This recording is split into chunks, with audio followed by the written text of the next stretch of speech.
Okay ma'am. Okay ma'am. ಒಂದೂರಲ್ಲಿ ಒಬ್ಬ painter ಇರ್ತಾನೆ. ಅವ್ನು ತುಂಬಾ ಚೆನ್ನಾಗಿ ಪೇಂಟ್ ಮಾಡ್ತಿರ್ತಾನೆ. ಚಿತ್ರಗಳೆಲ್ಲ ತುಂಬಾ ಚೆನ್ನಾಗಿ ಬಿಡಿಸ್ತಾ ಇರ್ತಾನೆ. ಆ ಚಿತ್ರಗಳನ್ನ ತಗೊಂಡು ಮಾರ್ಕೆಟ್ ಅಲ್ಲಿ ಮಾರ್ತಾ ಇರ್ತಾನೆ. ಅದ್ರಲ್ಲಿಂದ ಬಂದ ಹಣವನ್ನು ಅವನು ಜೀವನ ನಡೆಸ್ತಾ ಇರ್ತಾನೆ. ಸೊ ಒಂದು ಚಿತ್ರಕ್ಕೆ 500 ರೂಪಾಯಿ ಮಾತ್ರ ಸಿಗ್ತಾ ಇರುತ್ತೆ ಅವನ್ಗೆ. ಪ್ರತಿ ತಿಂಗಳು 15,000 ಮಾತ್ರ ಸಿಗ್ತಾ ಇರುತ್ತೆ.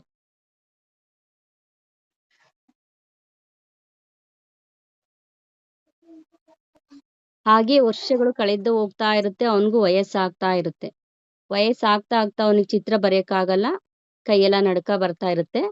ಸೊ ಅವನಿಗೊಬ್ಬ ಮಗ ಇರ್ತಾನೆ. ಆ ಮಗನ್ಗೆ ನಾನು ನನ್ ತಲಾಂತರದಿಂದ ಬಂದ ಈ ಕಸುಬನ್ನು ನಾನು ಕಳಿಸ್ಬೇಕು ಅಂತ ಆ ಮಗನ್ನ ಕರೀತಾನೆ. ಕರೆದು ಹೇಳ್ತಾನೆ, ನನಗಂತೂ ತುಂಬಾ ವಯಸ್ಸಾಗಿದೆ, ನೀನೇ ಕಂಟಿನ್ಯೂ ಮಾಡ್ಬೇಕು ಈ ಕಸುಬನ್ನು ಅಂತ ಹೇಳ್ತಾನೆ. ಮಗ ಒಪ್ಕೊಂತಾನೆ. ಸೊ ಒಪ್ಕೊಂಡು ಶ್ರದ್ಧೆ, ಪ್ರೀತಿ, ಭಕ್ತಿಯಿಂದ ಅವನು ಆ ಪೇಂಟಿಂಗ್ ಅನ್ನ ಕಲಿಸ್ತಾನೆ. ಅಪ್ಪ ಮಗ ಕಲಿತಾ ಬರ್ತಾನೆ. ಸೊ ಹೇಗ್ ಬರಿಬೇಕು, ಹೇಗೆ ಅನ್ನೋದೆಲ್ಲ ಕಲಿಸ್ತಾ ಇರ್ತಾನೆ. ಹೇಗೆ ಇಮೇಜಿನ್ ಮಾಡ್ಕೊಂಡ್ ಬರಿಬೇಕು ಅನ್ನೋದ್ ಕಲಿಸ್ತಾನೆ. ಅದೇ ರೀತಿ ಪೇಂಟಿಂಗು ಬರಿತಾನೆ. ಬರ್ದ್ಬಿಟ್ಟು ಫಸ್ಟ್ ಪೇಂಟಿಂಗ್ ರೆಡಿ ಆಗುತ್ತೆ. ಅದನ್ನ ಮಾರ್ಕೆಟ್ಗೆ ಹೋಗಿ ಮಾರು ಅಂತ ಹೇಳ್ತಾನೆ. ಹೋಗ್ಬಿಟ್ಟು ಮಾರ್ಕೆಟ್ ಅಲ್ಲಿ ಮಾರ್ತಾನೆ. ಅದು 100 ರೂಪಾಯಿಗೆ ಮಾತ್ರ ಸೇಲ್ ಆಗುತ್ತೆ ಅವನ್ಗೆ. 100 ರೂಪಾಯಿ ಸೇಲ್ ಆದ್ಮೇಲೆ ಬರ್ತಾನೆ. ಅಪ್ಪ ನಂದು ಪೇಂಟಿಂಗ್ 100 ರೂಪಾಯಿಗೆ ಸೇಲ್ ಆಯ್ತು ಅಂತ ಹೇಳ್ತಾನೆ ಅಪ್ಪಂಗೆ. ಅಪ್ಪ ಖುಷಿಯಿಂದ ಆಯ್ತು ಮಗ ಅಂತ ಹೇಳ್ತಾನೆ. ಅವಾಗ ಅವನ್ಗೆ ಖುಷಿ ಇರಲ್ಲ. ಯಾಕಂದ್ರೆ ಅಪ್ಪ ನಿನ್ ಪೇಂಟಿಂಗು 500 ರೂಪಾಯಿಗೆ ಹೋಗ್ತಾ ಇತ್ತು, ಆದ್ರೆ ನನ್ ಪೇಂಟಿಂಗ್ ಬರೀ 100 ರೂಪಾಯಿಗೆ ಹೋಗಿದೆ. ನನ್ಗಿನ್ನ ತುಂಬಾ ಚೆನ್ನಾಗ್ ಕಲ್ಸಪ್ಪ ಅಂತ ಹೇಳ್ತಾನೆ. ಆಯ್ತು ಮಗ, ನಿನ್ ಕಲಿಸ್ತೀನಿ, ನೀ ಶ್ರದ್ಧೆಯಿಂದ ಕಲಿ. ಪೇಂಟಿಂಗ್ ಕಲರ್ಸ್ ಹೇಗ್ ಮಾಡ್ಬೇಕು, ಅದ್ರ ಕಾಂಬಿನೇಷನ್ ಎಲ್ಲ ಹೇಗ್ ಮಾಡ್ಬೇಕು ಅನ್ನೋದೆಲ್ಲ ಹೇಳ್ಕೊಡ್ತೀನಿ. ನೀನು ಶ್ರದ್ಧೆಯಿಂದ ಕಲ್ತು ಪೇಂಟಿಂಗ್ ಮಾಡು, ಚೆನ್ನಾಗ್ ಬರುತ್ತೆ ಅಂತ ಹೇಳ್ತಾನೆ. ಅದೇ ರೀತಿ ಮಗ ಪೇಂಟಿಂಗ್ ಮಾಡ್ತಾನೆ. ಸೆಕೆಂಡ್ ಪೇಂಟಿಂಗ್ ರೆಡಿ ಆಗುತ್ತೆ. ಹೋಗಿ ಮತ್ತೆ ಮಾರ್ಕೆಟಿಂಗ್ ಮಾರ್ತಾನೆ. ಬಟ್ ಅವಾಗ್ಲೂ ಅಷ್ಟೇನೆ 200ಗೆ 200 ರೂಪಾಯಿಗೆ ಮಾತ್ರ ಮಾರ್ಕೆಟ್ ಸೇಲ್ ಆಗುತ್ತೆ. ಅಪ್ಪನ ಹತ್ರ ಬರ್ತಾನೆ. ಅಪ್ಪ 200 ರೂಪಾಯಿಗೆ ಸೇಲ್ ಆಯ್ತು ಅಂತಾನೆ. ಬೇಷ್ ಮಗನೆ ಅಂತ ಹೇಳ್ಬಿಟ್ಟು ಅವನ್ಗೆ ಖುಷಿ ಪಡ್ತಾನೆ. ಆದ್ರೆ ಮಗನಿಗೆ ಇನ್ನ ಕಮ್ಮಿಗೆ ಹೋಗ್ಬಿಡ್ತು. ನಾನು ಇನ್ನ ತುಂಬಾ ಚೆನ್ನಾಗಿ ಕಲಿಬೇಕು, 500 ರೂಪಾಯಿಗಿಂತ ಜಾಸ್ತಿ ಹೋಗ್ಬೇಕಪ್ಪ, ನನಗೆ ತುಂಬಾ ಚೆನ್ನಾಗಿ ಹೇಳ್ಕೊಡಪ್ಪ.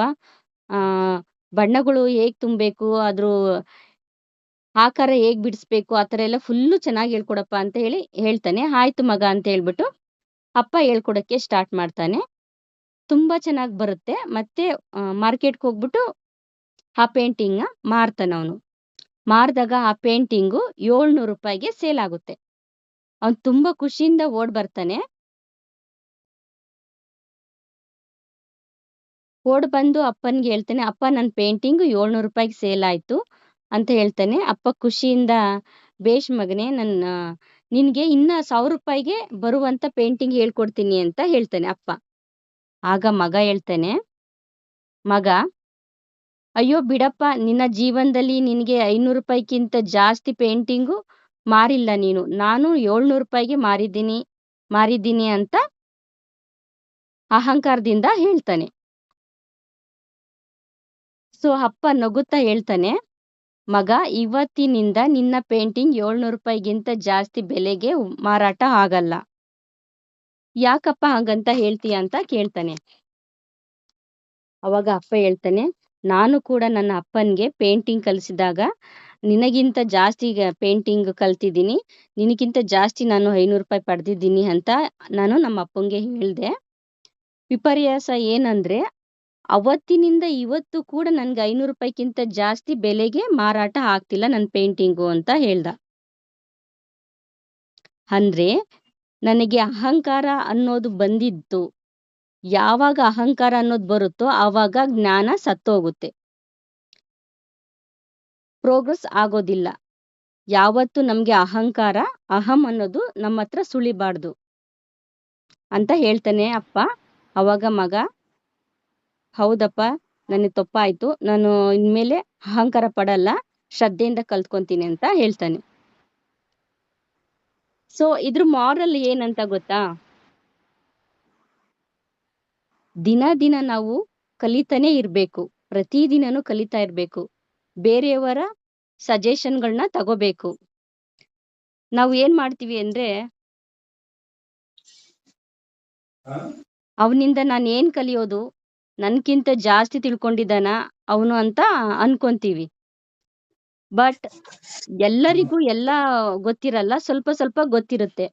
ಆ ಸ್ವಲ್ಪ ಸ್ವಲ್ಪ ಕೂಡಿದಾಗ ಮಾತ್ರ ನಮ್ಮಲ್ಲಿ ಜ್ಞಾನದ ಭಂಡಾರ ರೂಪಿಸ್ಕೊಳ್ಳಕ್ಕೆ ಸಾಧ್ಯ ಆಗುತ್ತೆ.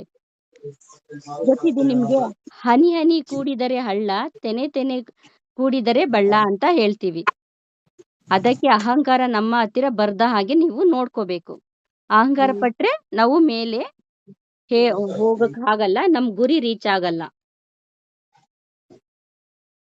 ಹಲೋ ಮಕ್ಳ, Yes, ma'am. Yes, ma'am. ನಿಮ್ಗೆ ಅರ್ಥ ಆಯ್ತಾ ಇದು? Yes, ma'am.